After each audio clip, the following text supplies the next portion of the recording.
audience member. I sad ćemo dalje. Nećemo, isto, odmah ćemo napraviti. Ove znam, ove ne znam, ove znam, ove ne, ove nisu, jesu. Složite, ali da bi to dobro složeno. Nemojte raditi bez da se s klijentom iskonzultirate, ali onako ko, šta znam, da znate više o njemu nego o partneru.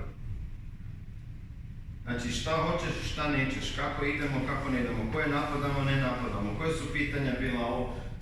To treba vremena da bi to vrijeme mogao, on mora platiti. Ako neće platiti, nemojte raditi. Zvuči glupo i često mi ljudi kažu, s kim onda da radim? S nikim.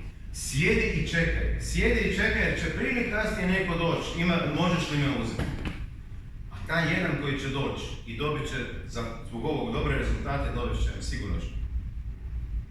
Možda ćete, mi smo 6 mjeseci izgubili, u 6 mjeseci smo izgubili 95% klijenata jer smo rekli od danas je avansno i cijena je ta. 95% klijenta je reklo ne može. I mi smo bili 6 mjeseci, došli u ured, držali prst i šta je, možda smo se zajebali.